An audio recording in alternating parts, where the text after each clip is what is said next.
aves, como que elas Se fazem a alimenta. digestão da água. Tá. Lembrei agora.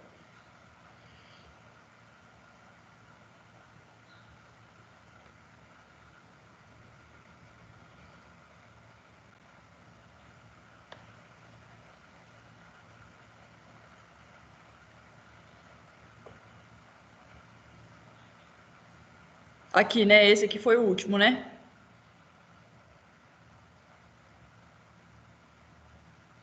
Vocês estão vendo a projeção?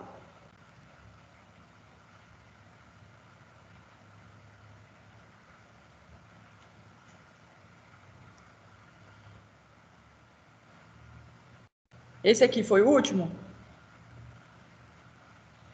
Isso, professora. Tá. Paramos aqui, né? Não, peraí, calma aí, professora. Gestão Não, de água, a vai gente pra falou da frente, pressão vai pra frente. negativa. Ingestão de aves, A gente foi ingestão de água de aves, professora. Ah, tá. É esse vídeo então. Isso, esse mesmo. Ah, beleza. Então paramos em secreções salivares. Isso. Ah, ótimo, perfeito. Então vamos lá, gente. O que vocês lembram da aula passada? O que nós falamos na aula passada? Alguém lembra? Faz um resuminho aí para a gente se situar. Só para a gente relembrar alguns conceitos, para que a gente possa permanecer aqui nas secreções salivares. O que a gente falou na aula passada? O que eu lembro foi que a gente falou como que cada espécie prende o alimento, como que eles ingerem a água. Isso, nós falamos de preensão de alimento. Então, preensão de alimento em cada espécie é diferenciado. Então, por exemplo, o equino ele vai prender o alimento como?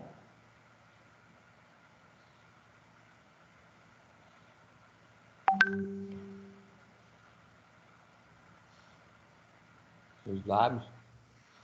Com os lábios e com os incisivos. Então, ele vai prender dessa forma, né? Principalmente com os lábios. E aí ele vai mastigar lateralizando, né? De maneira lateral. Os bovinos, como que eles prendem o alimento?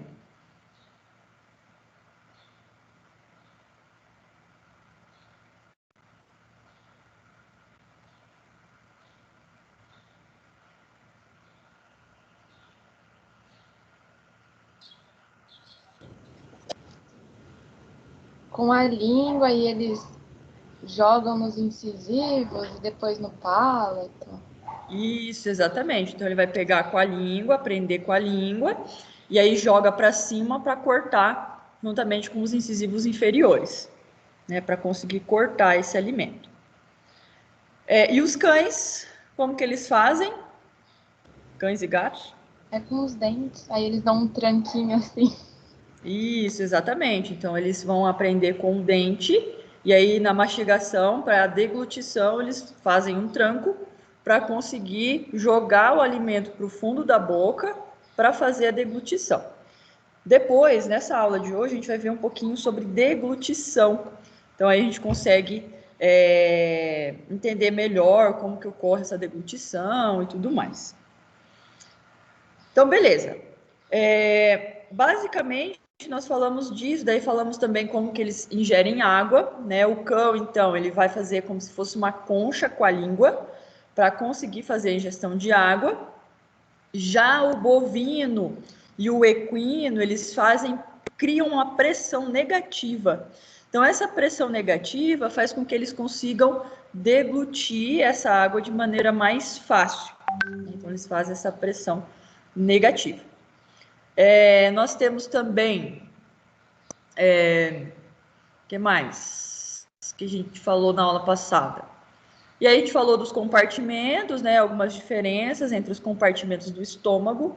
Então, existem aqueles animais que são poligástricos, que tem vários estômagos aí, que seriam basicamente os ruminantes, né? Então, entra bovinos, ovinos, caprinos.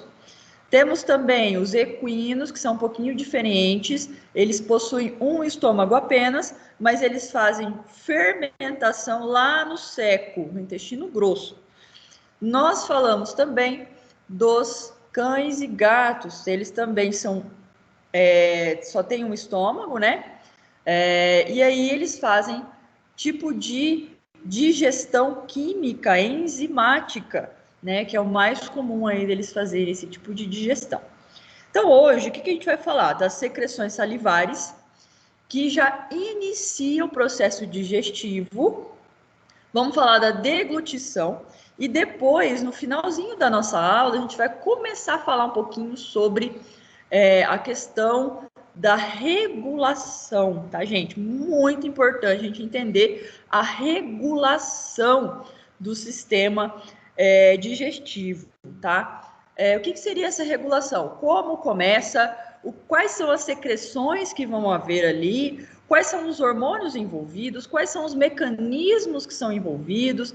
Então, existem vários processos aí para regular, para iniciar ou finalizar o processo, certo?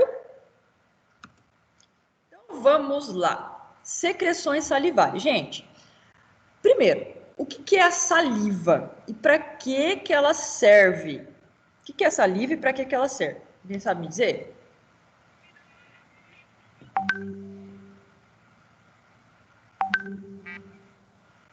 Professora? Para molhar alimentos? Para lubrificação? Isso, para umedecer esse alimento, né? E que mais? E para ajudar a descer, né? Isso, para ajudar ali na deglutição. O que acontece? A gente imagina você comer, vamos pensar num alimento seco, né? Você vai comer um negócio seco ali, sei lá, uma farinha, uma farofa. Aí você tá ali, você imagina se não tivesse secreção salivar, você ia conseguir engolir aquilo? Não. Ia ser ruim, ia ser difícil, né? Você imagina, ali fica... Às vezes você precisa até tomar uma aguinha, né? Quando você come alguma coisa meio seca, né? Então, por quê? Porque a saliva, a secreção salivar, ela vai lubrificar o alimento. Então, ela facilita a deglutição desse alimento. A gente vai ver que no esôfago, com essa estrutura que nós temos aqui, ó, né? Entre a boca e o estômago, no esôfago a gente não tem nada de secreção. Então, eu preciso produzir essa secreção na região da boca, para que na hora da deglutição, de passagem do esôfago, eles fiquem de maneira fácil, né? De maneira efetiva. Então, ela é acrescentada à medida que o bolo alimentar é mastigado. Gente, eu quero falar um pouquinho sobre isso. Bolo alimentar. Então, nós chamamos de alimento o que está fora da nossa boca. Então, quando eu olho lá uma comida, um alimento, aquilo lá, eu ainda não transformei ele em bolo alimentar. A partir do momento que está na minha boca, ele não é mais alimento, ele é bolo alimentar, que ele vai começar o processo digestivo. Depois, no decorrer do processo digestivo, a gente vai ver que ele vai mudando de nome.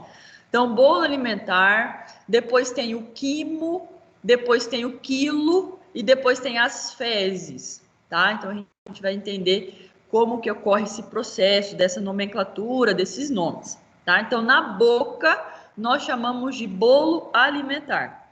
Então, aqui nós temos bolo alimentar. Para que eu consiga mastigar, eu preciso dessa saliva. Né? A gente falou que ela vai lubrificar, ela vai umedecer e ela tem substâncias ali que são importantes. Tá? Então, ela não é só para lubrificação, ela já inicia o processo digestivo. Então, nós chamamos, presta atenção nisso, que isso não está escrito no slide, tá, gente? Se quiserem anotar, anotem, porque é importante.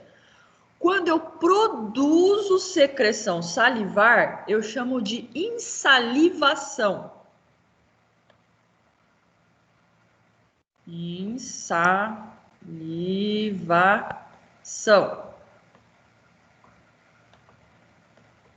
Produção de saliva através das glândulas salivares, beleza? Insalivação.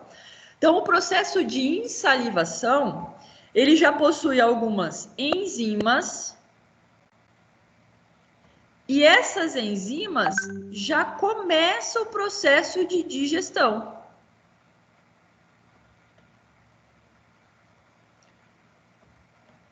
Existem principalmente duas enzimas ali envolvidas nesse processo de insalivação, que seria basicamente a amilase salivar, que é a amilase produzida pela saliva, e algumas lipases aí, que também começam a fazer essa digestão de gorduras, né? As lipases fazem digestão de gordura. Aqui eu não vou ter uma grande quantidade de secreção de enzimas. Eu vou ter essas duas, mas ela é apenas para auxiliar na mastigação e início de digestão. Beleza? Então, vou falar de novo. Insalivação é o processo em que ocorre a formação de saliva.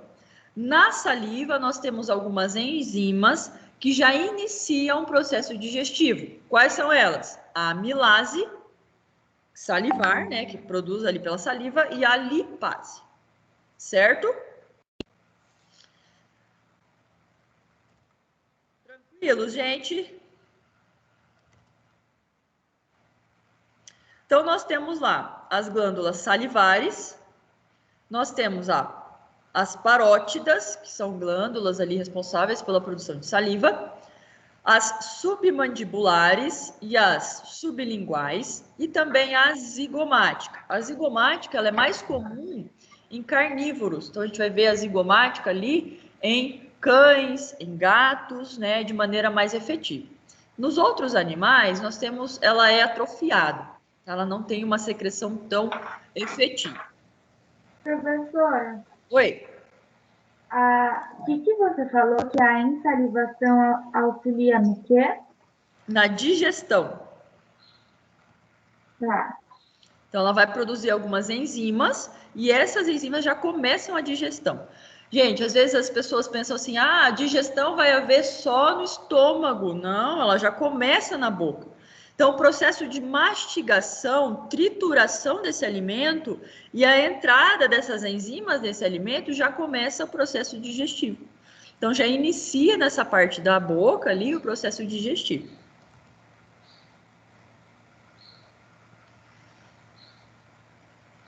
Então, a secreção salivar, ela pode ser aquosa, serosa ou mucoide.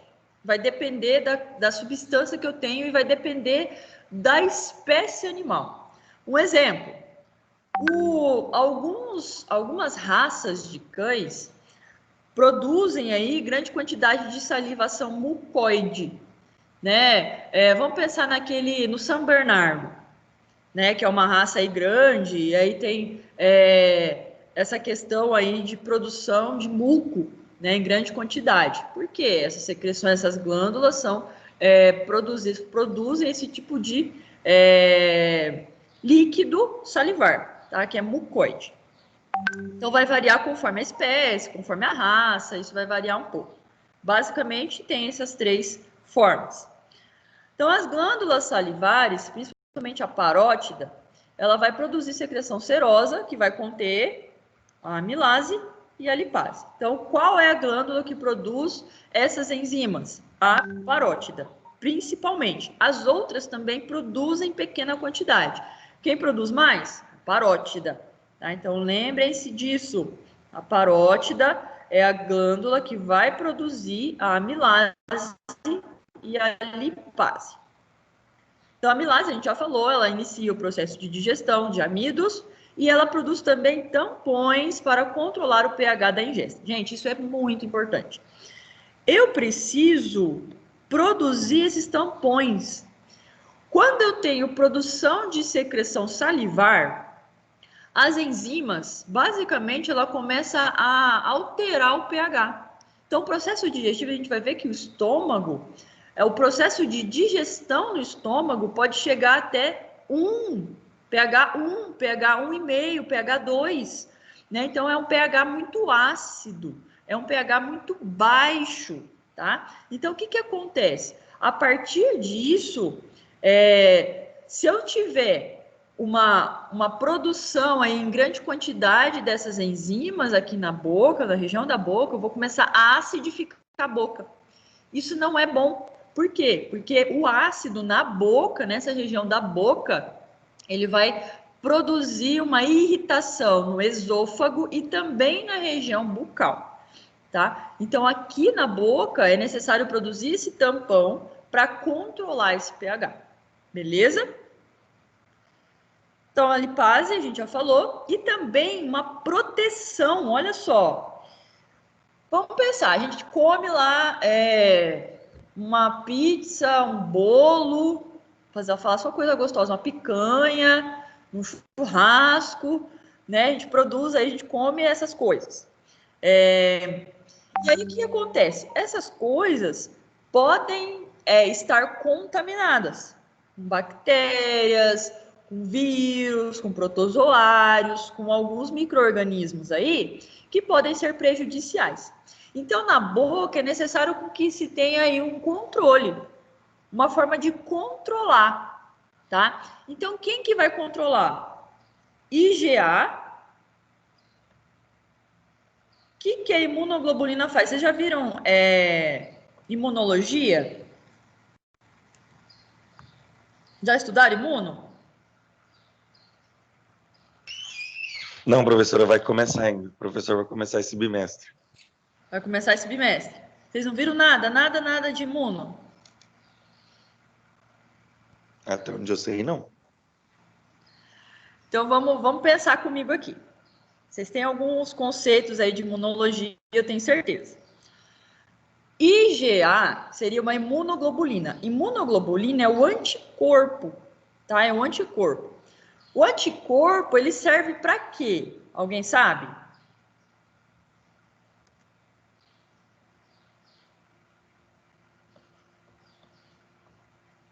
Anticorpo. Para que o nosso corpo produz anticorpo? Para proteger de agentes? Para proteger de agentes, exatamente. Então, ele vai proteger contra agentes infecciosos. Então, um exemplo, ingerir ali um patógeno, uma bactéria que vai produzir aí um dano ao meu corpo. O que o sistema imunológico vai fazer? O sistema imunológico pensa como se fosse um exército. Então, ele está andando ali, fazendo uma ronda no corpo. Ele anda ali, vai, procura. O que ele está procurando? Agente fora da lei, vamos dizer assim, né? Algo que não está dentro da normalidade do corpo.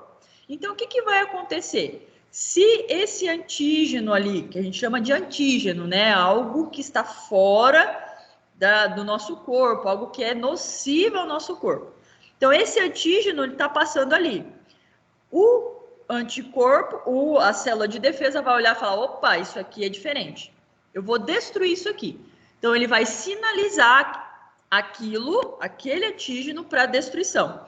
Então, ele vai produzir esses anticorpos para se ligar nesse antígeno para aí sim destruir esse antígeno.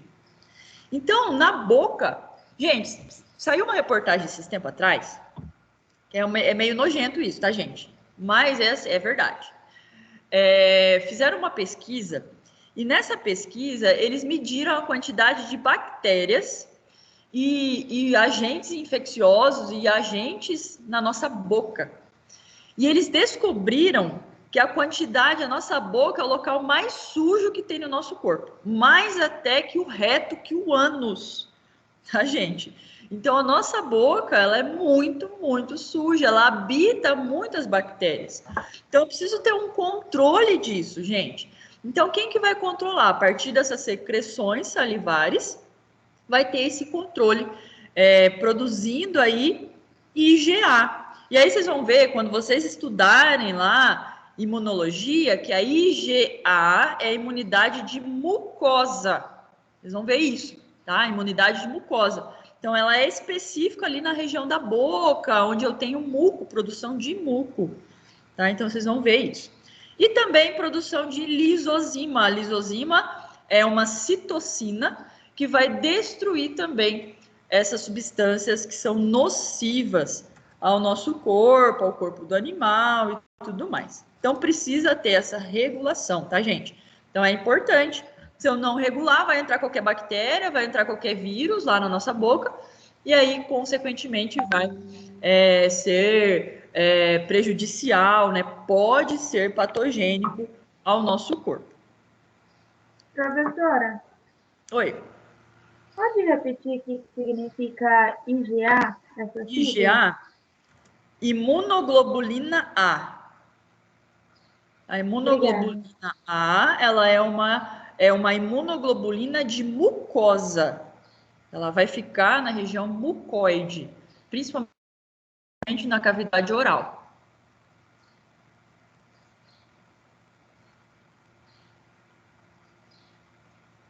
Então, gente, só para dar uma dica aí para vocês nunca mais esquecerem que é importante ter essa imunidade aí de mucosa.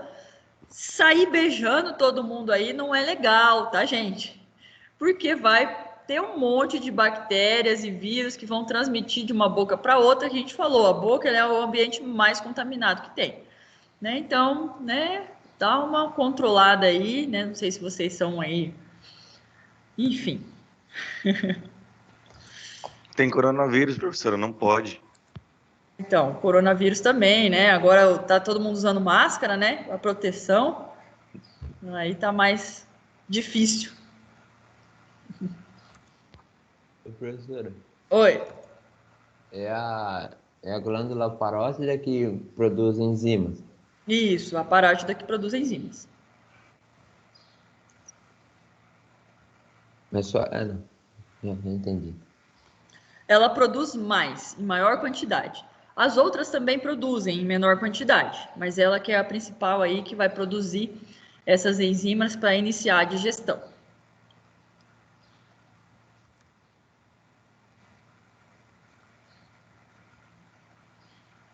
Então aqui vamos falar um pouquinho da anatomia dessas glândulas anexas.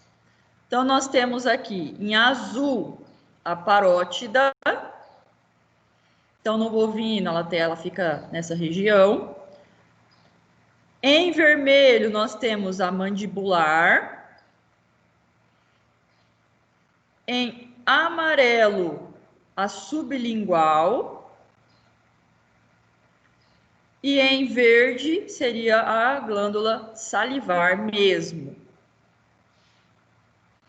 Aqui no equino também, ó, glândula salivar, sublingual, mandibular aqui nessa região e a parótida. Uma curiosidade dos equinos. Existe uma estrutura aqui, ó, nessa região que nós chamamos na verdade, não se sabe ao certo qual é a função dessa estrutura no equino, tá?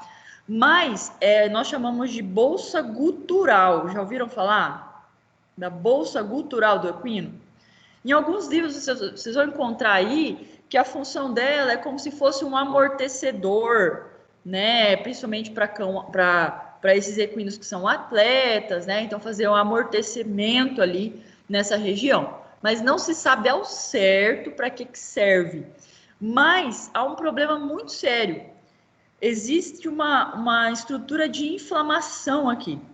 Então, é uma bolsa mesmo que fica nessa região e que pode inflamar. Então, se eu tiver algum problema com essa parótida, com essa glândula da parótida, ou a mandibular, ou até mesmo alguma doença do trato respiratório do equino, pode desenvolver uma inflamação da bolsa gutural, tá? Então aí acontece, isso é específico dos equinos, tá? Então não se sabe ao certo qual é a função dessa bolsa, acredita que seja amortecimento e ela pode desenvolver aí problemas sérios, principalmente quando se tem uma inflamação, uma infecção ou até mesmo um problema aí com essas glândulas parótida ou até mesmo a mandibular.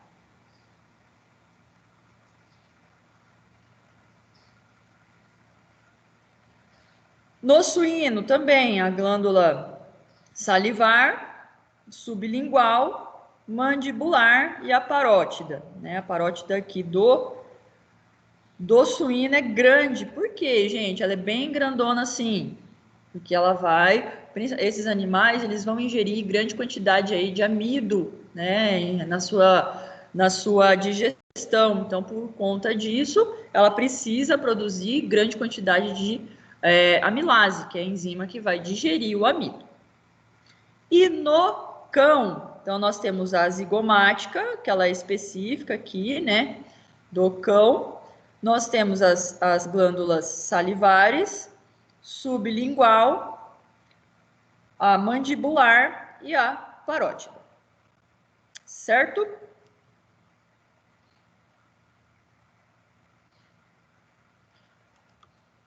Tranquilos?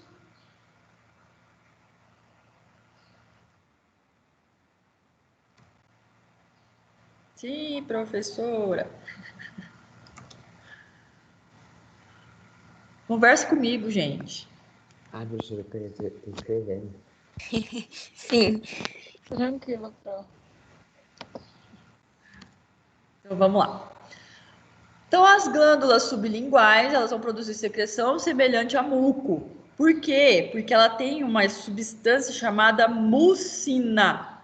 A mucina é uma substância, uma enzima que vai produzir, através dessa sublingual, para produzir muco, tá? Então, ela ajuda a lubrificar o bolo alimentar durante a passagem pelo esôfago.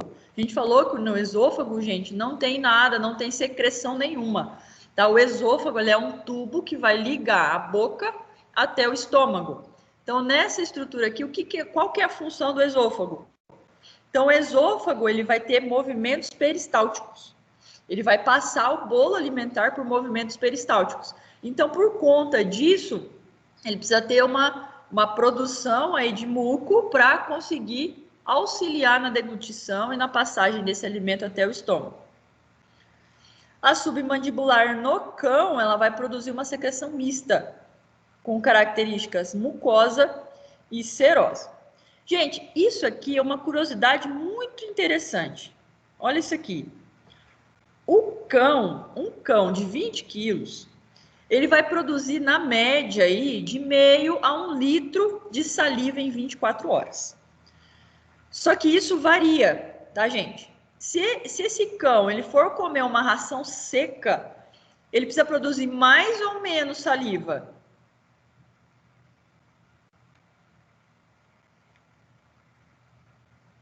Ração seca. Mas, Exatamente. Então, se eu tenho um cão ali com 20 quilos que come uma ração seca, ele vai produzir mais saliva, tá? Então, isso vai variar conforme o tamanho, conforme o peso, conforme o tipo de alimentação desses animais, tá? O bovino, olha só que interessante, ele vai produzir, na média, de 100 a 180 litros de saliva em 24 horas.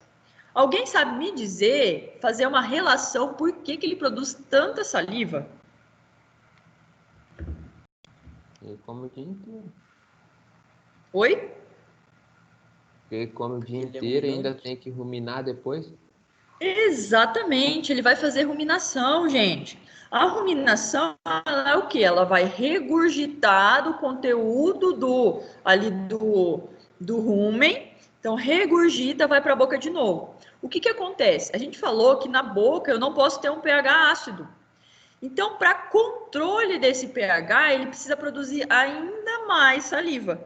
Então, ele vai produzir mais saliva e aí ele vai deglutir de novo para controle desse pH. Então, por conta da ruminação, os bovinos produzem essa quantidade de saliva. Primeiro, por conta da regurgitação, por conta da ruminação e também para controle de pH. Tá? Vai precisar controlar esse pH. pH, lembrem-se disso, gente, gravem isso. pH da boca, ele tem que ser básico, ele tem que ser ali na média de 7, no máximo 6,5, tá? Não pode ser menos do que isso. Não pode ser ácido, beleza? Professor, você poderia explicar essa da glândula sublingual de novo, por favor? A glândula sublingual, ela vai produzir, na verdade, uma secreção aí, ela tem um pouco de mucina e ela tem um pouco de liberação de serosa, né, de líquido mesmo, né, de água, tá? Então, na verdade, a glândula salivar, ela não vai produzir grande quantidade nem de enzima, nem de muco. Ela vai ter essa produção de secreção serosa para umidificar o alimento.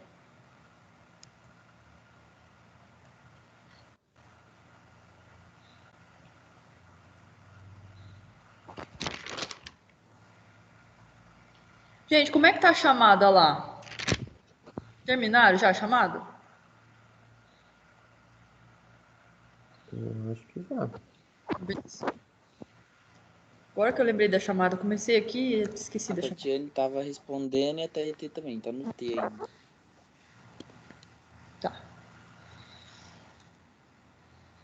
Beleza. Gente, eu vou precisar comprar um celular novo, porque meu celular não tá dando conta aqui do recado, desse monte de grupo. Enfim, tá meio louco. Professor, é a mucina que serve mais para lubrificar? A mucina produz muco. Exato. Ela A vai mucina produzir produz muco? isso. É uma parte Mucina. da glândula? Na verdade, a glândula, ela vai ter essa mucina, que é como se fosse um muco.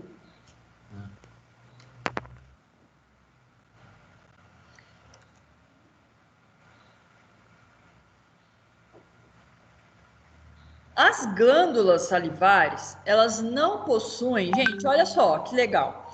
Ela não tem inervação simpática. O que isso quer dizer? Que ela produz saliva através de algumas estruturas aí. Então, os centros superiores do cérebro ativam a via parasimpática que causam a salivação antes da refeição. Gente, vamos pensar numa coisa aqui agora. Pensem comigo aqui, ó. Eu não sei vocês, mas eu amo doce, né? Amo um doce. Então vamos pensar num bolo de chocolate com cobertura de chocolate, aquela ganache assim, com um pedaço de chocolate assim em cima. Eu amo chocolate, gente. Então tô pensando nisso. Você que aí que gosta de carne, né? Pensa num churrasco, assim, bem gostoso. O que aconteceu com vocês na hora que vocês pensaram isso?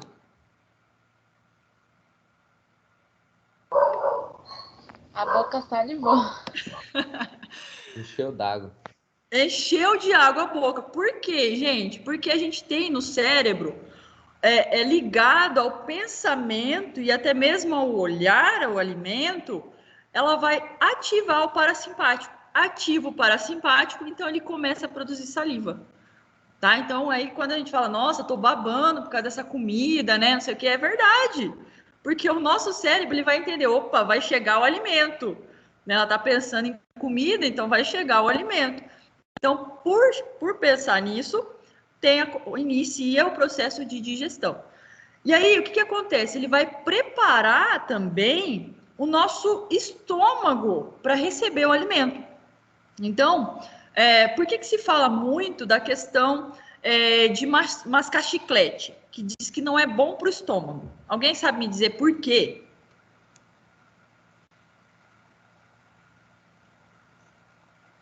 Eu acho que é como Porque se o seu estômago tivesse... vai sempre ficar pensando que tá chegando comida. Exatamente. O seu organismo ele vai pensar o quê? Opa, ela está mastigando. Está mastigando, então isso quer dizer que ela vai engolir alguma coisa. E ela vai produzindo saliva. Produz saliva, produz saliva. Aí, a produção da saliva, ela vai ativar a produção de gastrina no estômago. Então, ele começa a ficar ácido. Porque ele está esperando chegar o bolo alimentar. Então, por conta disso, as pessoas aí que mascam chiclete todo dia, ficam o dia inteiro aí mascando chiclete, pode desenvolver um problema no estômago, certo? Por quê? Porque o estômago ele vai ser preparado para receber o alimento. Não chegou o alimento, ele vai estar como se tivesse preparado, tá? Então, não chega o alimento, ele vai começar a produzir uma irritação da mucosa e tudo mais, tá bom? Então, a gente pensa no alimento. Não sei se vocês já ouviram aquela frase assim, a gente come com os olhos. Não sei se vocês gostam de assistir MasterChef. Meu, no MasterChef, os caras falam assim, nossa, essa comida dá gosto de ver, né? Eles fazem ali, preparam, passam um tempo ali preparando aquele prato, né? Então, por quê? Porque o olho, ele também vai me preparar para a alimentação, né? Então, se uma comida bonita, assim, aquela comida colorida, né, bonita, dá gosto, né? Então, começa a produzir saliva, certo? Então, olhar, pensar em comida, a gente já começa a produzir saliva. A gente já falou um pouquinho disso, mas eu quero reforçar, então, os ruminantes, gente. A composição da saliva, ela vai alterar para equilíbrio do pH, tá? Então, ela vai produzir bicarbonato, H3, HCO3, tá? Então, isso aqui é o bicarbonato. Então, durante a mastigação, o pH pode se elevar, a gente já falou disso, né? Então, quando começa a ruminar, o animal começa a ruminar, ele mastiga, produz mais saliva.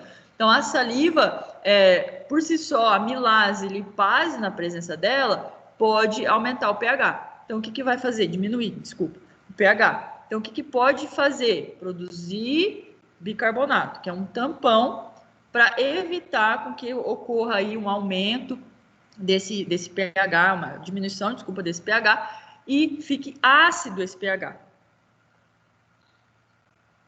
Vai produzir bicarbonato.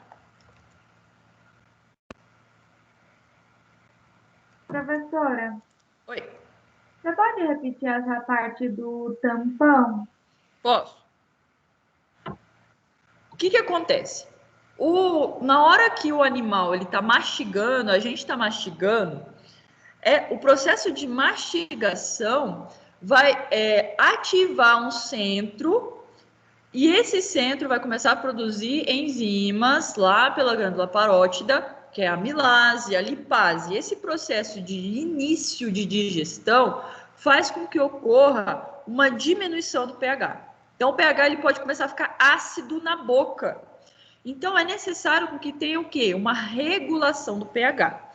Agora, se a gente for pensar nos ruminantes, ele vai mastigar o alimento, vai deglutir o alimento. Esse alimento vai para os estômagos. Nesse estômago, no rumen ali, vai acontecer fermentação. Começa a acontecer fermentação. A fermentação ela é ácida, mas ela não vai ser o processo apenas de fermentação ali no estômago, né, no rumen.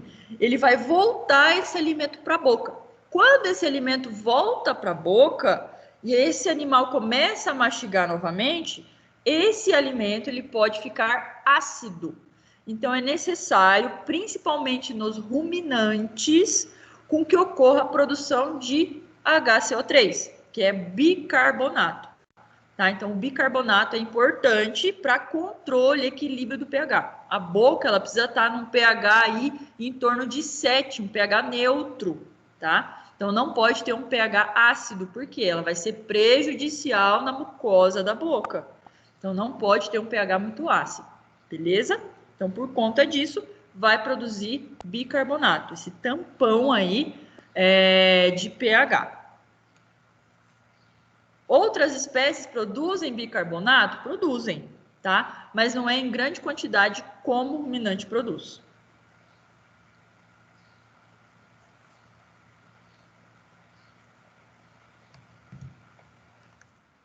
Beleza? Consegui responder?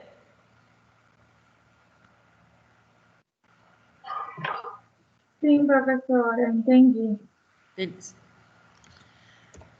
Então, vamos lá. Então, o bolo alimentar, eu mastiguei na boca, produzi saliva para umedecer e entrar também essas enzimas no meio desse alimento. Qual que é a próxima etapa? Deglutição, né? Você imagina ali, você comer um pedaço de bolo, né? Aquele bolo de chocolate ali que a gente pensou aquela hora. Coloquei o pedaço de bolo de chocolate dentro da boca. Eu resolvi que eu não vou mastigar esse pedaço de bolo. Vou deixar ele, você fica ali com ele na boca. Eu vou conseguir digerir aquele pedaço inteiro? Eu vou conseguir deglutir aquele pedaço inteiro? O que vocês acham?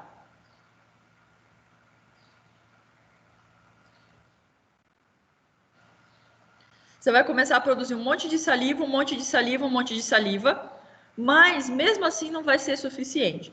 Então, o processo de mastigação, gente, já auxilia e muito nessa questão da digestão. Então, o processo de mastigação, ele vem antes da deglutição, porque é necessário com que ocorra a entrada dessa saliva dentro desse alimento, desse bolo alimentar. Então, aí, posteriormente, o bolo alimentar, após ser mastigado, então precisa ser mastigado, ele foi também umedecido com a saliva, ele é transferido para o posterior da cavidade oral. Então, involuntariamente, você mastiga, mastiga, mastiga. Vai transferir o alimento para o céu da boca, principalmente nessa região mais posterior aqui da cavidade oral. E aí, consegue deglutir a partir disso. E a gente vai ver o movimento de deglutição. Quais são os mecanismos aí que são ativos no movimento de deglutição. Então, a deglutição, ele é um reflexo que vai transferir as partículas sólidas e líquidas para o esôfago. Então, essa é a definição de livro, tá? Bonitinho. Professor, Então, oi. o bolo alimentar é só enquanto ele tá na boca, né? Isso. O bolo alimentar ele vai estar na boca. O bolo alimentar ele ainda vai ter esse nome até o estômago. Quando ele chegar no antro do estômago, né, na região mais inferior ali, antes de chegar no duodeno, daí a gente vai chamar de quimo. Tá? Então, depois a gente vai ver isso, que ele vai mudar de nome. Mas, por enquanto, é bolo alimentar. Então, é o reflexo que vai transferir esse. Então, olha, esse material não pode entrar no trato respiratório. Lembra lá na aula de trato respiratório? Que a gente falou que existe a faringe. A faringe, ela comunica a região ali oral com a via respiratória e a via digestória, tá? Então, ela faz essa comunicação. Na faringe, eu tenho o quê? Eu vou ter uma estrutura que chama glote. Depois a gente vai ver qual que é a função da glote. Mas, basicamente, o que acontece? Quando eu vou deglutir um alimento, eu tenho que tampar a região da respiração para conseguir passar o alimento pelo esôfago. O esôfago fica na parte de cima. Então, eu vou tentar desenhar aqui. Aqui eu vou ter a traqueia e aqui eu vou ter o esôfago, atrás. Então, aqui eu tenho a glote. O que acontece? A glote, ela vai tampar quando é para passagem do alimento para o esôfago ou quando é a passagem de ar. Então, ela vai tampar o esôfago para passar o ar por aqui. Tá? Então, ela faz esse movimento. Passou ar, vai tampar o esôfago. Passou comida, vai tampar a traqueia.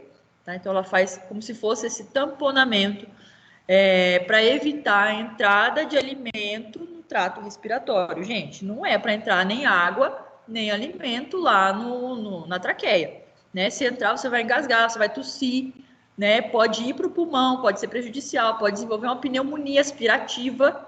Né? Então, não é vamos dizer assim, natural. Né? Isso é antifisiológico, né? Isso é patológico. Né? Então, não pode. Aqui, gente, eu coloquei essa imagem só para a gente entender que tanto o movimento de mastigação quanto o movimento de deglutição leva aí um monte de estrutura a fazer isso. Tá? A gente pensa, parece que é uma coisa tão simples, né? Nossa, vou mastigar aqui, vou deglutir e vou fazer o processo de digestão. Parece automático, mas envolve o sistema ali, envolve toda a musculatura da boca. Então, os músculos da boca, a língua de extrema importância. Depois, se vocês quiserem fazer o teste, tenta colocar a língua para fora e deglutir, ver se vocês conseguem fazer isso. Coloca a língua para fora e tenta engolir alguma coisa. Ninguém consegue, gente. Não consegue. Por quê? Porque a língua faz parte da deglutição também.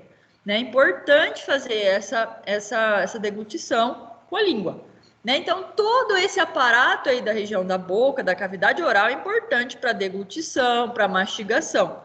Então, existem inúmeros nervos aqui também que são ativados quando se faz a deglutição. Então, a gente vai ter principalmente o trigêmeo, o vago, o glossofaríngeo, que é envolvido na primeira parte, e o hipoglosso. Tá? Então, são esses 4 nervos mais importantes. Depois a gente vai ver que também o facial, né, e alguns outros aí também são envolvidos aí nesse processo. O mais importante é o trigêmeo, que é o 5, o glossofaríngeo e o vago. Tá? Esses 3 são os mais importantes. E aí depois vai entrar também o hipoglosso, como um processo acessório aí, né, de deglutição. Então, envolve musculatura facial, enervação facial, todo o processo de dentição, os dentes, a língua, o palato, tudo é envolvido no processo de mastigação e deglutição.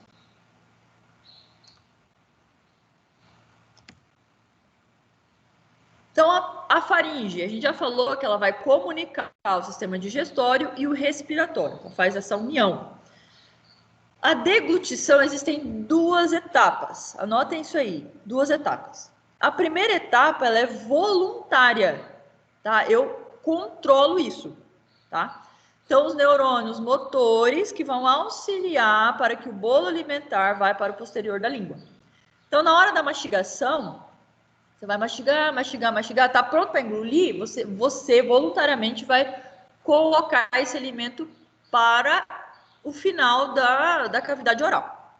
Então, vai erguer a língua e vai jogar esse bolo alimentar para o final da cavidade oral.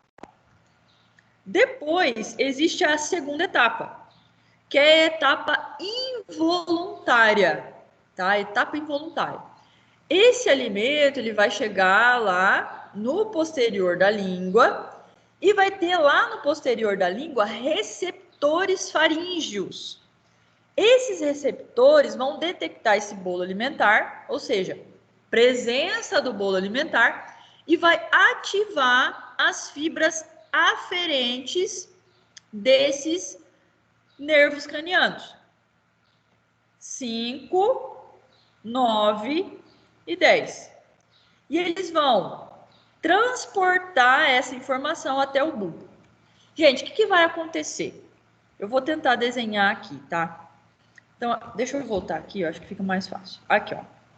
Então, aqui existe uma comunicação, certo?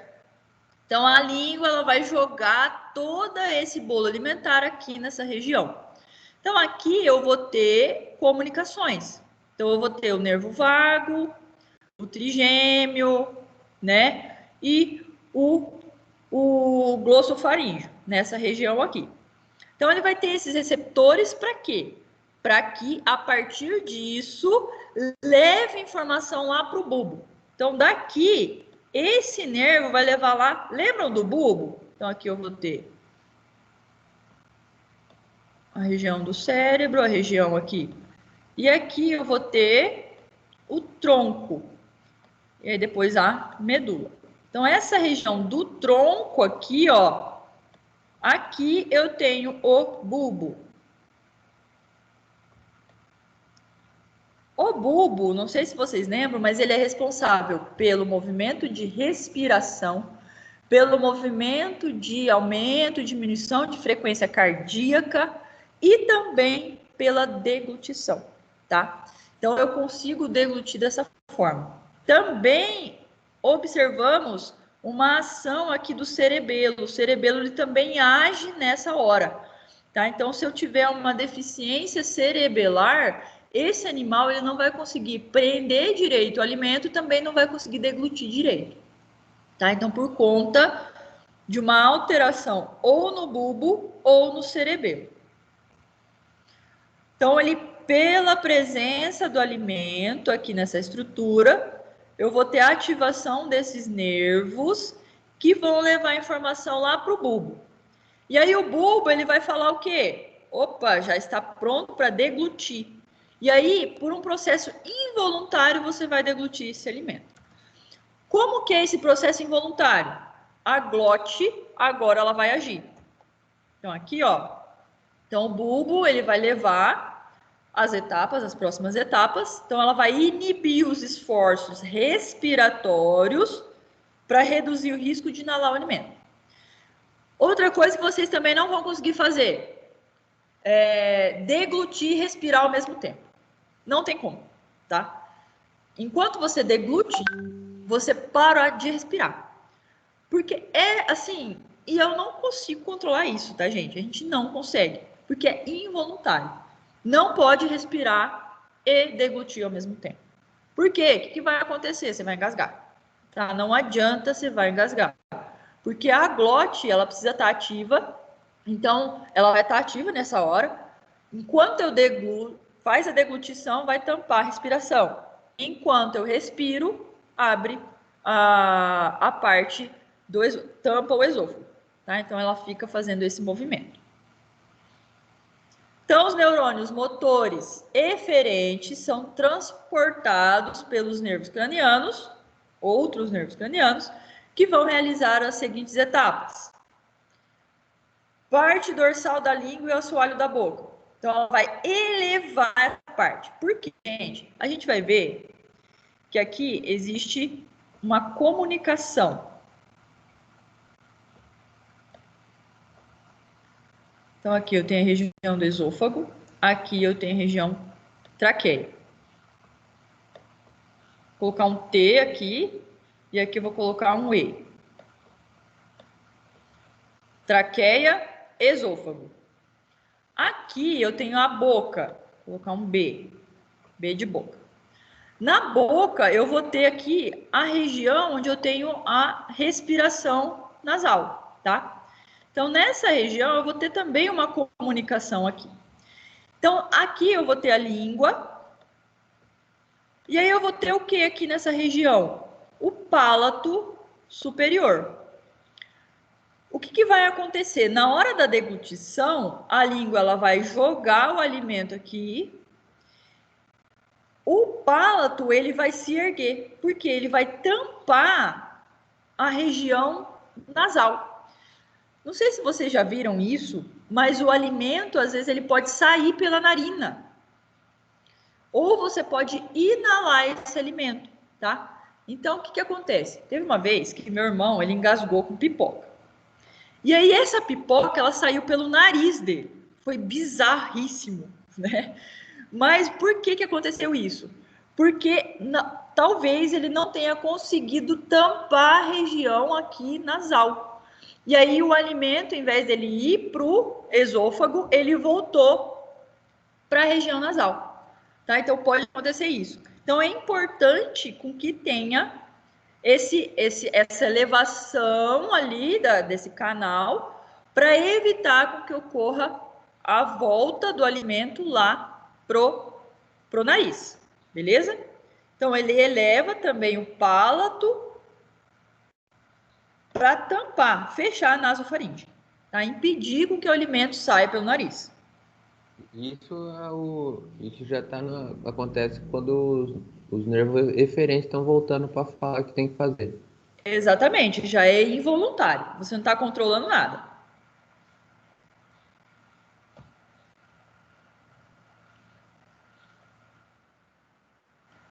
Aí o que vai acontecer depois? O aparato ióide, ele vai iniciar a contração do músculo gênio ióide para elevar, tá? Então ele vai esse aparato ele vai auxiliar na elevação da língua e do palato. E aí entra a estrutura, vamos dizer assim, mais importante. A epiglote, ela vai se mover para baixo. Então, ela cobre a abertura da glote. E aí, a glote, ela vai fazer o quê? Ela vai impedir a entrada do alimento na traqueia. Tá? Então, essa é a função principal ali, né, de todo esse movimento de deglutição. Tampar a região nasofaringe, que é a região dos seios nasais, e tampar a região da traqueia. Então, ela vai tampar em cima e embaixo. E aí vai ficar aberto o quê? O canal do esôfago. Então, aqui nesse desenho aqui, ó, ela vai tampar essa região aqui e essa região aqui. E aí vai ficar aberto só o esôfago. É que eu não consegui desenhar anatomicamente aqui. Mas é basicamente isso. Vai tampar essa região aqui de cima e tampa essa região da traqueia. E aí vai sobrar apenas essa região aqui.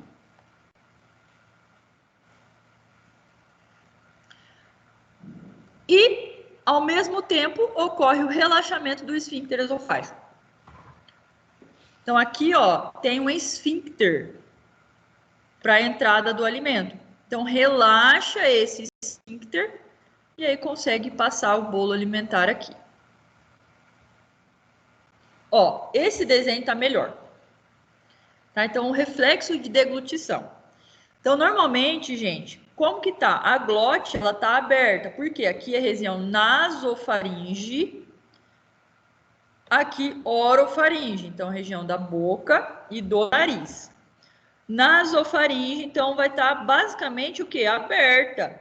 Para quê? A gente precisa respirar toda hora.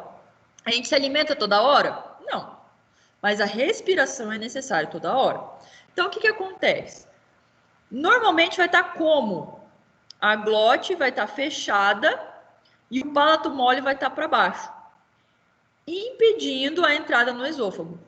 E a passagem de ar vai estar aberta. Normalmente é assim que acontece. Então, o ar ele vai se movimentar da onde?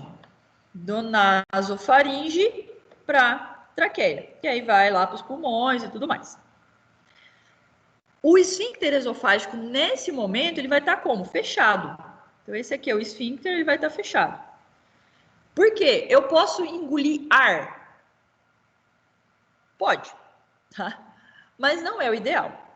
Por quê? Se você engolir ar, pode ser, existem, inclusive, principalmente se a gente for pensar em equinos, existem doenças relacionadas ao equino de engolir ar, tá? Isso é prejudicial, isso pode levar até uma cólica, pode levar a um problema mais sério no equino, tá? Então, não pode ficar engolindo ar, tá? Então, a ideia é esse esfíncter esofágico fechado e a passagem da traqueia aberta.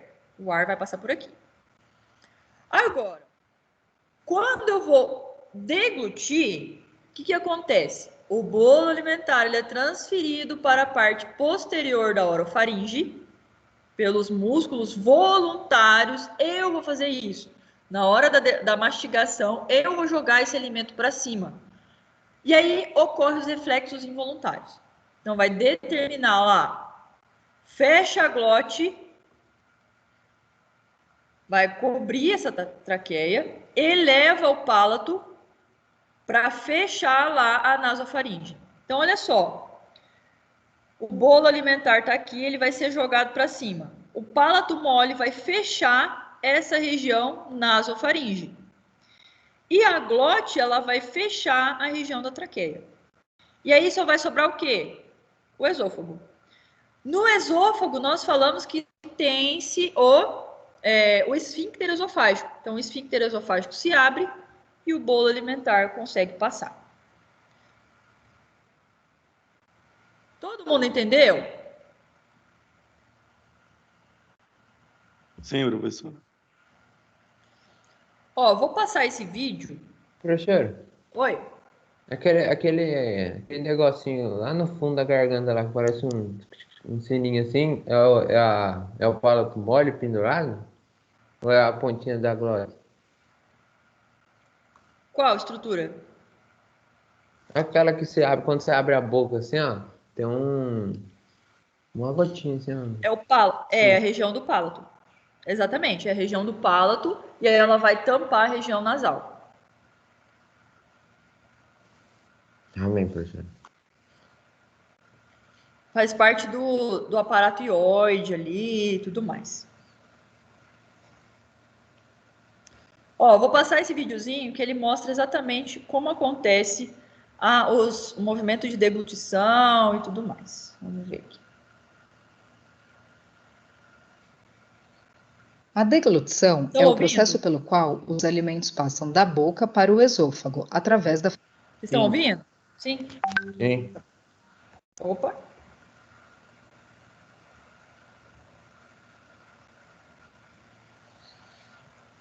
A deglutição é o processo pelo qual os alimentos passam da boca para o esôfago, através da faringe. Pode parecer simples para as pessoas saudáveis. No entanto, a deglutição é um processo muito complexo que requer uma coordenação extremamente precisa com a respiração, já que ambos os processos compartilham a mesma entrada, a faringe. Falha nessa coordenação resultaria em asfixia ou aspiração pulmonar. A deglutição envolve mais de 20 órgãos da boca, garganta e esôfago, que são controlados por diversas áreas corticais no cérebro e pelo centro da deglutição, localizado no tronco cerebral. O encéfalo se comunica com os músculos através de vários nervos cranianos. A deglutição consiste em 3 fases. Fase oral ou bucal. Esta é a parte voluntária da deglutição. A comida é umedecida com a saliva e mastigada, formando o bolo alimentar, que é empurrado pela língua para a parte posterior da garganta, a faringe. Este processo está sob controle neural de várias áreas do córtex cerebral, incluindo o córtex motor. A fase faríngea começa com a estimulação dos receptores táteis na orofaringe pelo bolo alimentar. O reflexo da deglutição é iniciado e está sob controle neuromuscular involuntário. As seguintes ações ocorrem para assegurar a passagem de comida ou bebida para o esôfago. A língua bloqueia a cavidade oral para evitar que a comida retorne para a boca. O palato mole bloqueia a entrada para a cavidade nasal. As pregas vocais se fecham para proteger as vias aéreas. A laringe é puxada para cima e ocorre a inclinação da epiglote, fechando a entrada da traqueia. Esta é a etapa mais importante, pois a passagem de alimentos para os pulmões pode ser potencialmente fatal.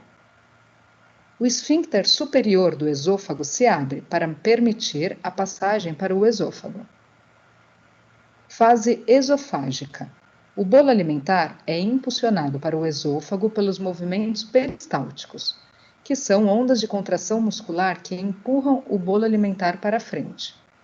A laringe se move para baixo, retornando à posição inicial.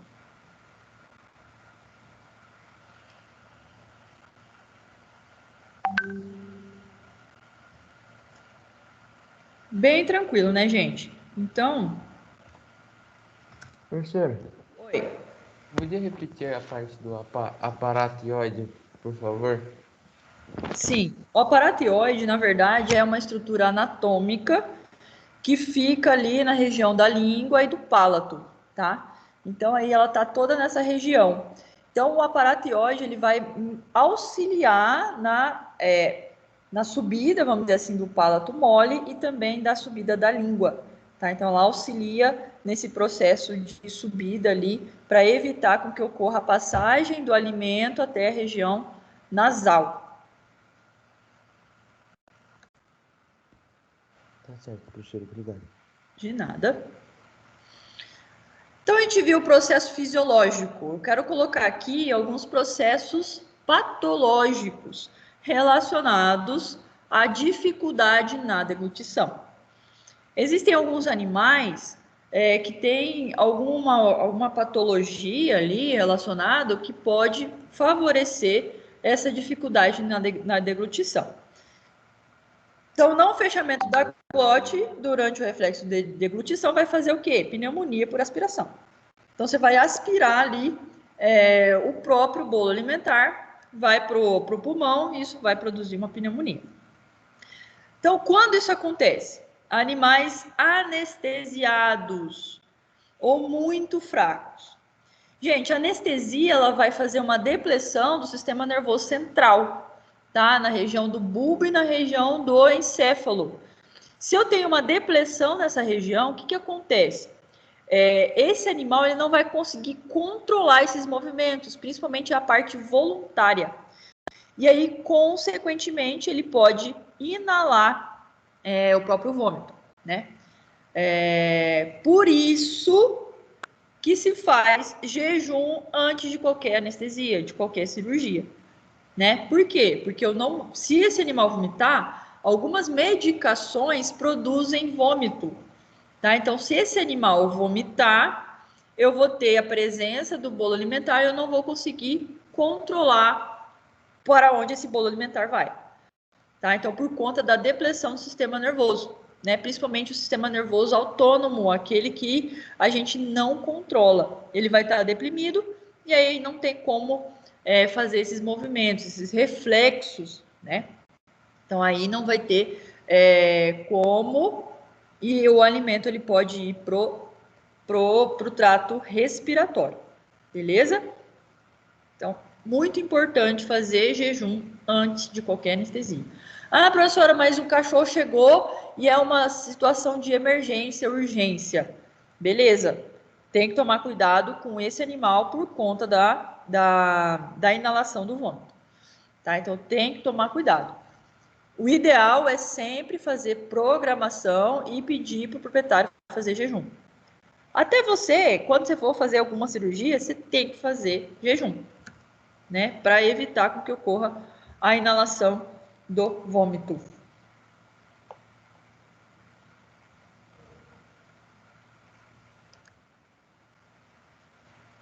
Equinos com inflamação da bolsa gutural. Lembra que eu falei da bolsa gutural? Né? Então, a bolsa gutural ela pode inflamar, né?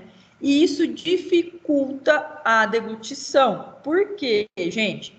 Porque na bolsa gutural eu vou ter grande quantidade de nervos. Então, eu vou ter o nervo vago, glossofaríngeo, hipoglosso, facial, né? Então, eles podem ficar lesionados por conta dessa inflamação na bolsa. Então, aqui eu vou ter uma grande quantidade de inervação. E aí, por paralisia ou lesão, eu não vou conseguir ter o reflexo de deglutição. O que pode provocar isso? Alguns processos infecciosos, né? Gripe do equino, algumas doenças infecciosas que pode levar à inflamação da bolsa gutural. Então, aqui, ó, mostrando um animal com a bolsa gutural totalmente demaciada, tá? Ambos os lados. Então, aqui, inflamação total. Então, esse animal, ele pode ter uma dificuldade na comunicação desses nervos, lesão nesses nervos, e aí dificulta a deglutição.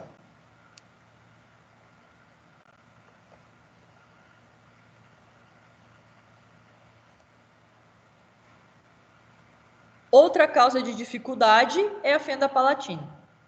Tá? A fenda palatina ela é relativamente comum também, né? Então, ela não é algo aí que a gente nunca se vê na clínica, tá? Tem. Então, a fenda palatina, ela vai fazer o quê? Ela vai ter uma comunicação aberta do palato. Então, olha só aqui, ó, totalmente aberto. Então, como que esse animal ele vai fechar, tampar isso aqui? Não vai.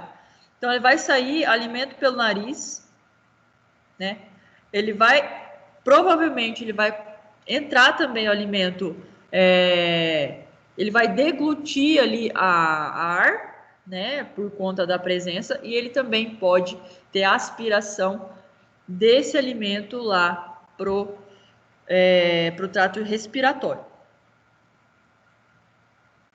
Então, ele sai leite ali, principalmente do nariz, durante a sucção, né? Tumores no bulbo, né? O bulbo, ele é responsável pelo movimento reflexo involuntário. Se eu tenho um tumor no bulbo, pode desenvolver dificuldade de deglutição. A raiva, gente, a raiva é importante. Ela produz doença neurológica.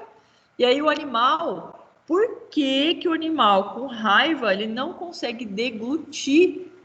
Porque ele vai estar lesionado na região que controla ali o bulbo, a região ali do mesencéfalo, né? O controle voluntário, né? Então ele vai estar todo lesionado. Não sei se vocês já ouviram falar que o animal com raiva ele tem hidrofobia. Já ouviram falar disso? Ele desenvolve hidrofobia.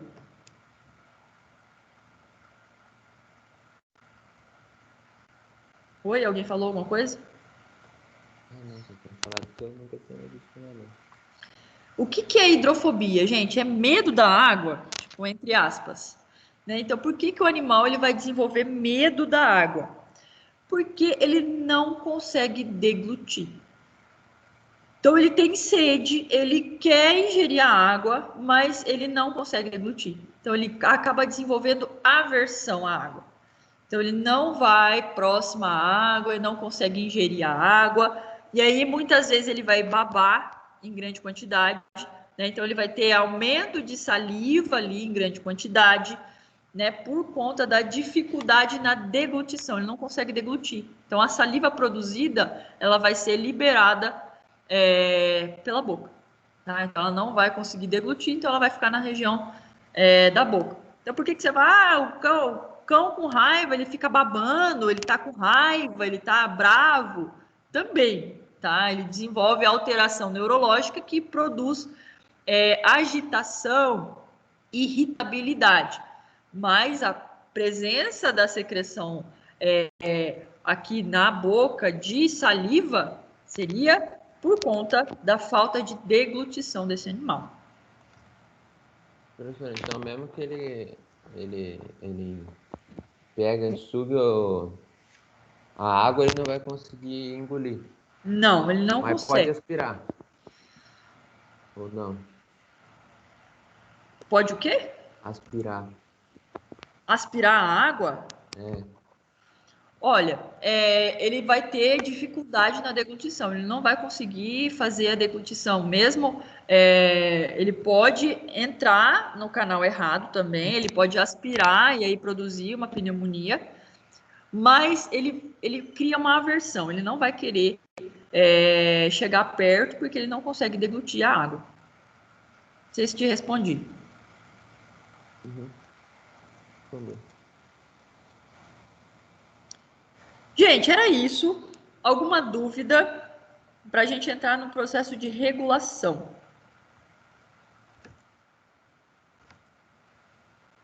Vocês ficam com essas caras aqui, né? Agora a gente não está vendo a cara de vocês, mas eu tenho certeza que vocês estão com essas caras aí. Professor, Oi. Basicamente isso. a fenda palatina, você explica ela de novo. Explico. A fenda palatina, ela é uma doença aí de formação. Então, geralmente acontece em filhote, por isso que aqui eu coloquei o leite, né? Acontece, o animal ele vai nascer com isso. É uma deficiência, é uma malformação desse indivíduo. Aqui, a fenda palatina é a falta de formação do palato. Tá? Então, aqui dá para ver bem. Então, aqui, ó, aqui em cima eu tenho a região toda da cavidade respiratória ali, dos seios respiratórios, dos seios nasais, que é separado pelo palato, pela boca. Então, eu vou ter seios nasais aqui em cima, palato, e aí a boca.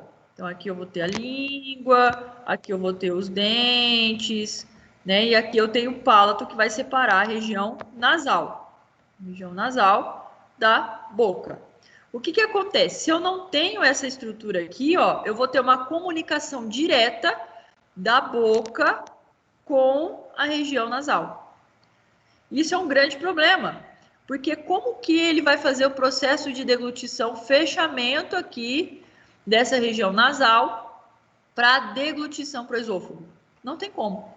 Então, esse alimento ele vai voltar aqui para a região nasal. Então, muitas vezes, o que pode acontecer também? Por falta dessa estrutura aqui do palato, além de alimento para os seios nasais, esse alimento ele também pode voltar para a traqueia. Tá? Então, por falta dessa comunicação ali. Né? Então, ele tem essa dificuldade. Muitas vezes, ele não consegue deglutir em grande quantidade. Então, ele é um animal que vai emagrecer, não vai conseguir se alimentar. Muitas vezes, você vai ter que fazer uma sonda para passagem direto para o estômago desse alimento, porque ele não consegue ingerir alimento. O alimento ele vai ficar saindo pela boca, pelo nariz, né? Ele não vai conseguir fazer essa deglutição. Então, é uma doença, é uma malformação já que o animal nasce. E aí eu posso tratar isso com cirurgias, né? Eu posso fazer um implante. Existem várias formas de tratamento desses animais. Isso, por exemplo, o alimento, ele coloca o alimento na boca. Aí, como o alimento ainda nem passou pelo palato mole, já subir pro duro, lá passa pelo duro, já vai para oral, ele pode aspirar, porque ainda não teve o estímulo do palato mole. Exatamente, ele pode aspirar. Uhum. E ele pode também, ele fica sempre soltando o alimento pelo nariz, né? Sempre. Né? Porque, gente, a sucção, ela serve para quê? Ela vai tampar, ela vai criar um ambiente, vamos dizer assim, uma pressão negativa. Né? Então, para sucção, eu preciso jogar a língua pro céu da boca, pro palato. Né? Então, para criar esse ambiente. Então, senão ela não consegue sugar. Então, muitas vezes, esse animal não consegue nem fazer o processo de sucção ideal. Né? Então, algumas vezes, gente, esses animais, eles vêm a óbito 2, 3 dias depois que nasce. Né? Porque ele não consegue se alimentar, o alimento ele vai para a narina, não consegue sugar e tudo mais.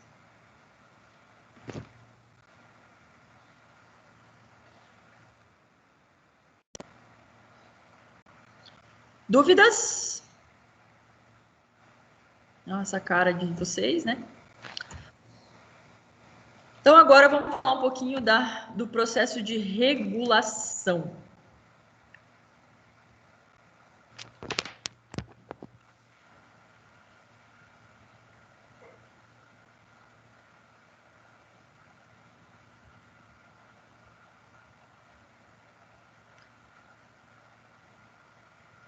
Vamos fazer o seguinte, gente, vamos fazer um intervalo agora, para a gente não precisar quebrar, ou a gente faz o caso clínico, e aí depois a gente volta. Melhor, vamos fazer o caso clínico, né? Ainda tem um tempinho aí. E aí depois vocês têm... Oi? Acho uma boa, pessoal. Vamos fazer então o caso clínico.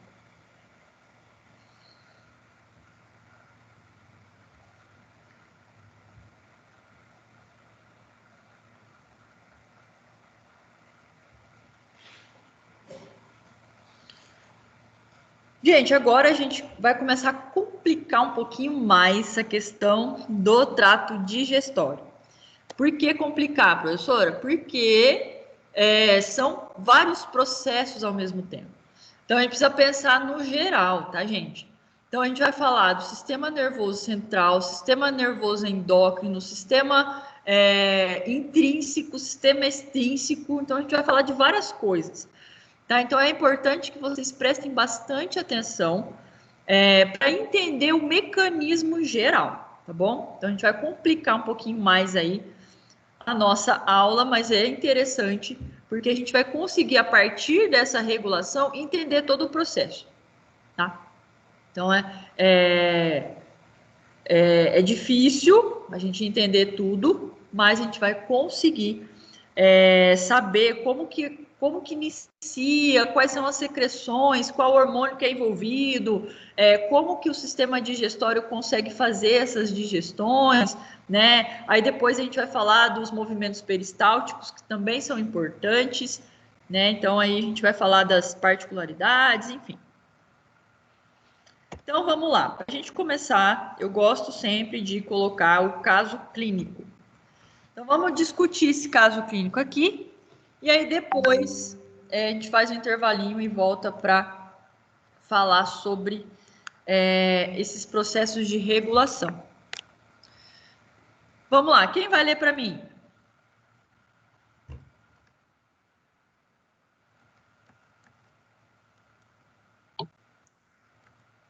Eu leio, professora.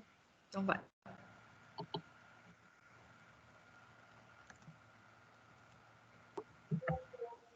Os donos relatam que o seu cavalo não tem sido ele mesmo nos últimos dias.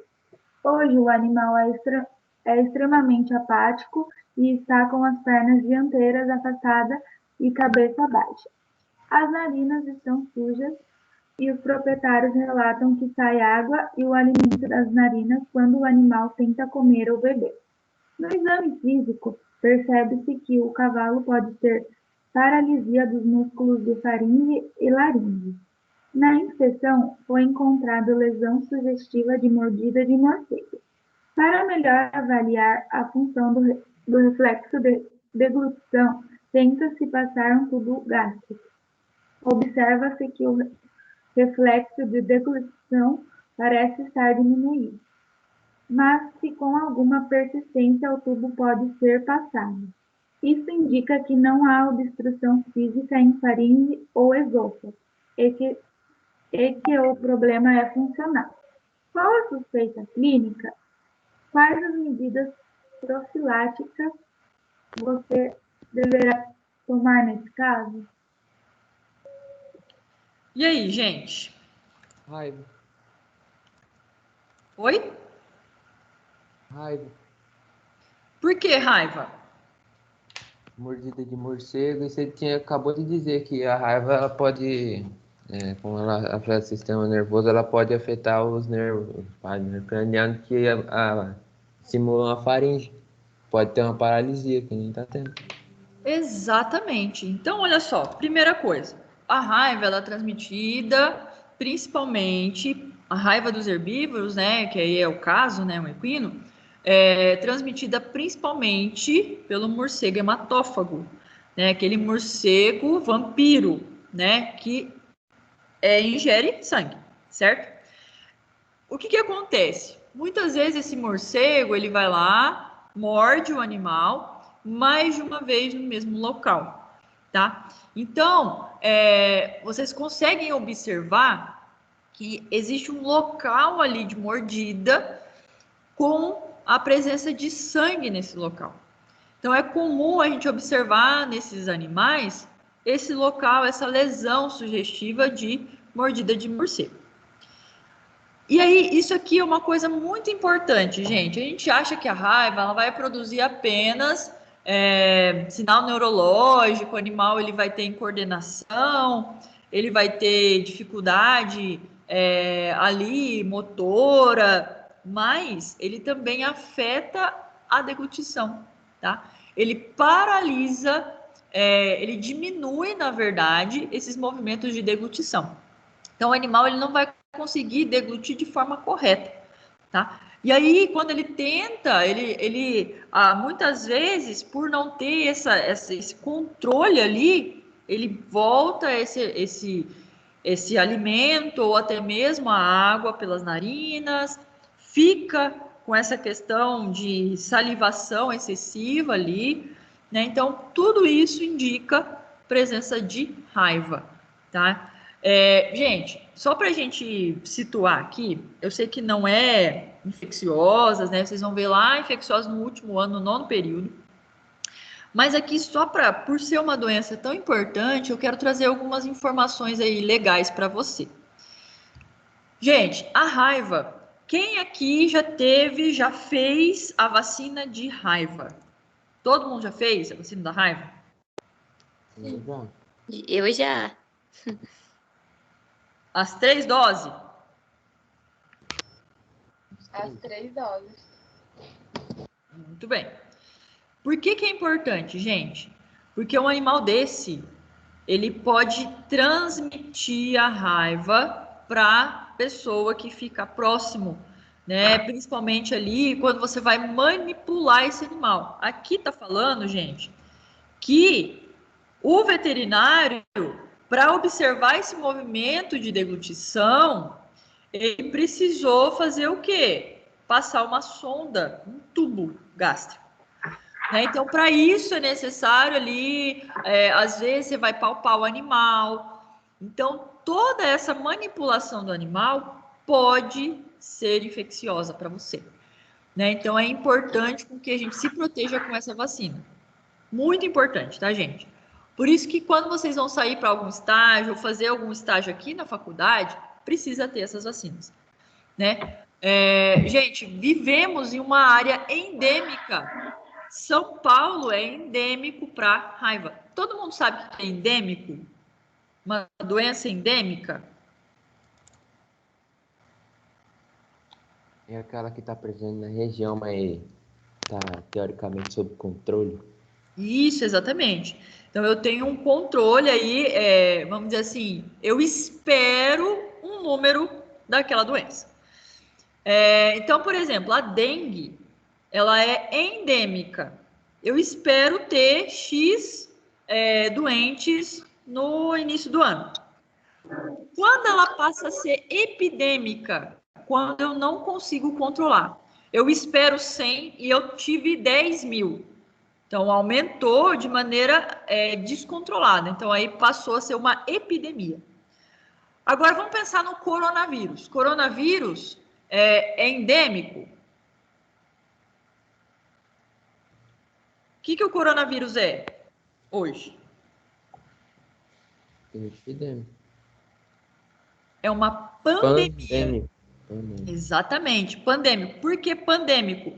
É uma epidemia. Eu não esperava um caso, gente, de uma doença que eu não espero é epidemia, tá?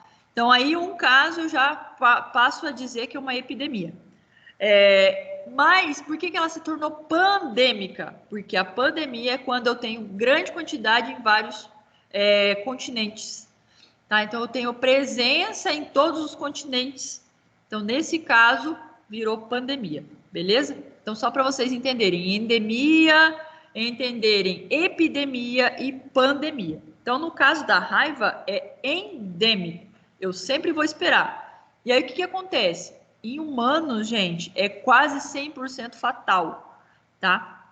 Só hoje, na história, foi observado apenas 3 pessoas que conseguiram sobreviver, tá? Com sequelas gigantescas, tá? Então, é importante fazer a prevenção.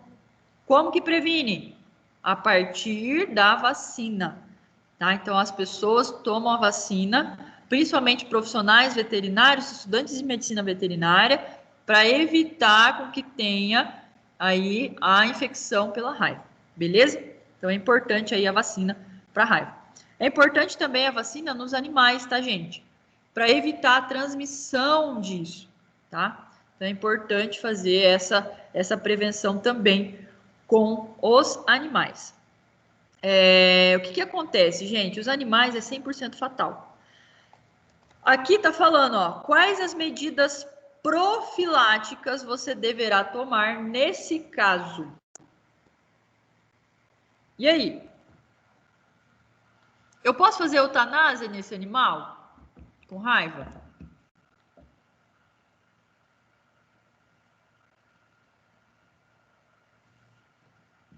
Acho que deve, né, professor?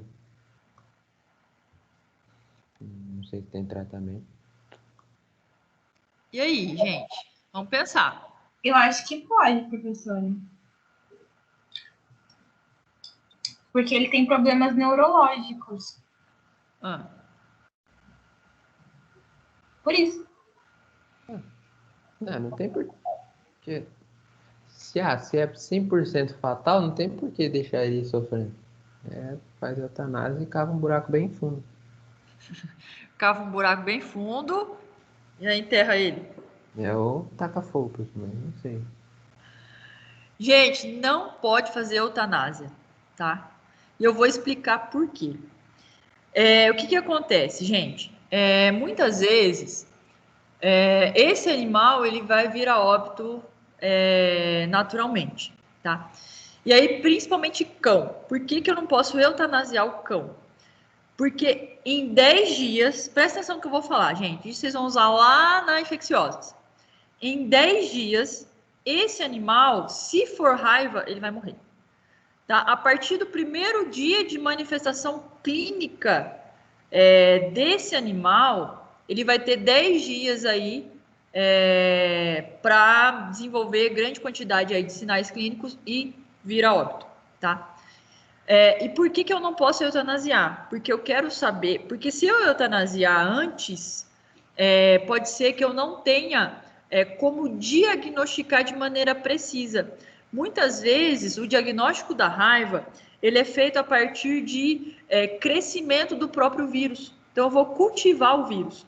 Se eu fizer eutanásia no animal, a medicação que eu utilizo para eutanásia pode interferir ali na multiplicação do vírus.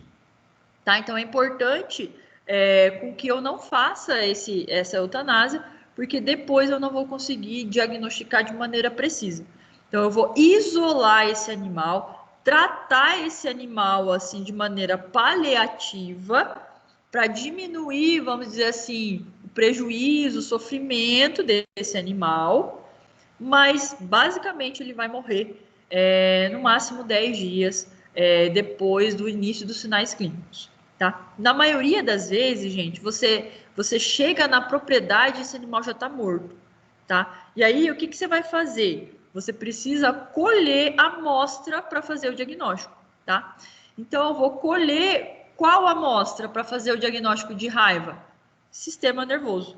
Tá? Então, eu vou colher as amostras do sistema nervoso central. Então, eu vou colher encéfalo e a região do bulbo ali, que é importante. Tá? Então, a região do tronco encefálico. Então, eu vou colher cérebro e região do tronco encefálico. Coloco isso numa caixa e levo para diagnóstico oficial. Posso utilizar também...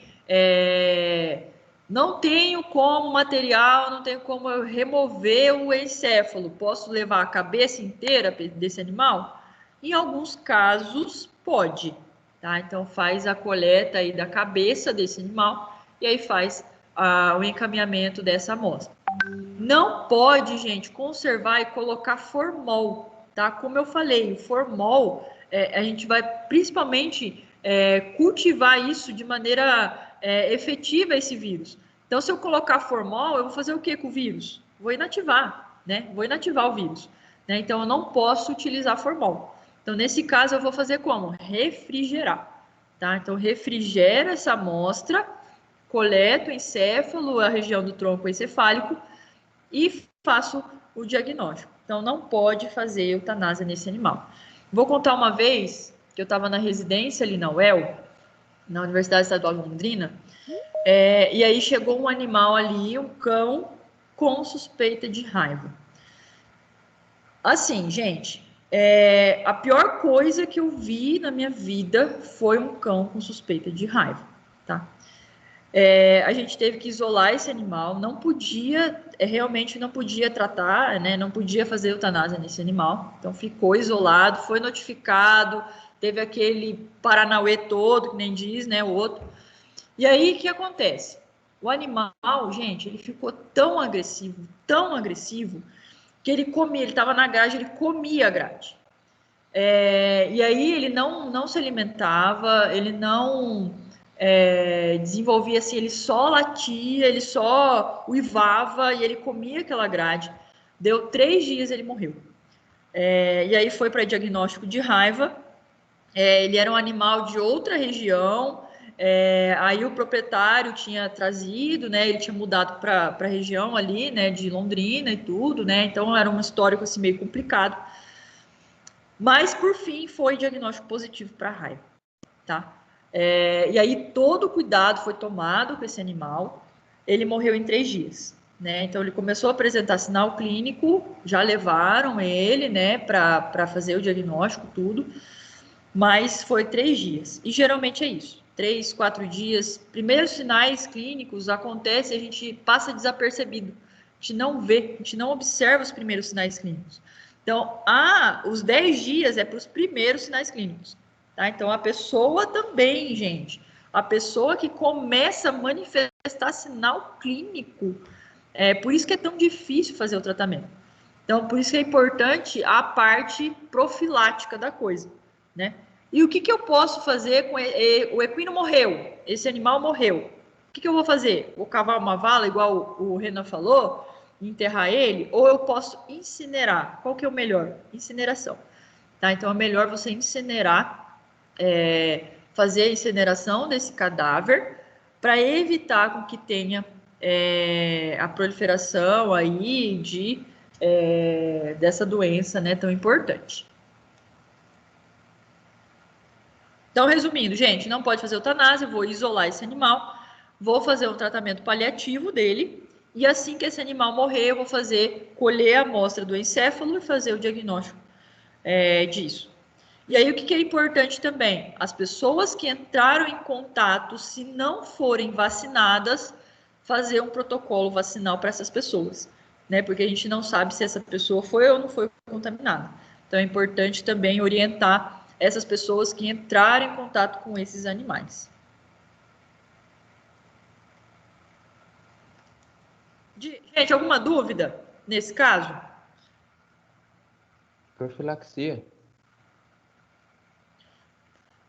O que eu posso fazer, gente? Beleza. Aí na propriedade X foi encontrado esse animal com raiva. Foi diagnosticado com raiva. Lá nessa propriedade, eu tenho vários animais, vários cães, vários gatos. Eu tenho pelo menos 10 cães, 5 gatos. E aí, na vizinhança toda, eu tenho cães e gatos. O que eu tenho que fazer? Gente, eu vou fazer um bloqueio, né? Uma medida profilática, um bloqueio para fazer a vacina nesses animais, nos cães e nos gatos. Por quê? Porque a presença do morcego ali, ele pode ir se alimentar também no cão e no gato, certo?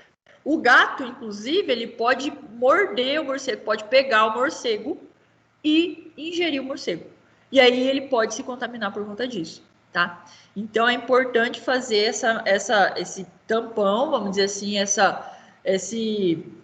vacinação naquele bairro, naquela região. É importante também coletar os morcegos, né? Então, colocar rede para fazer a coleta e diagnóstico desses morcegos, para saber se eles realmente estão ou não com raiva.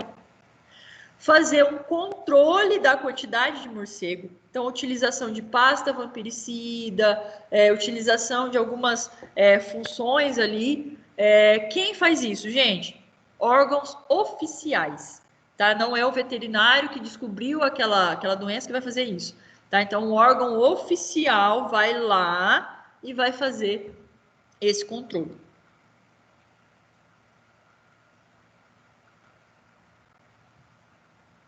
Alguma dúvida?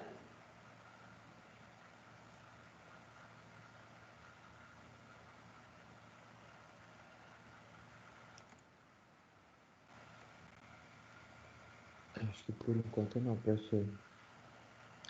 Então, beleza. Vamos fazer um intervalinho agora, aí depois a gente volta já com a regulação.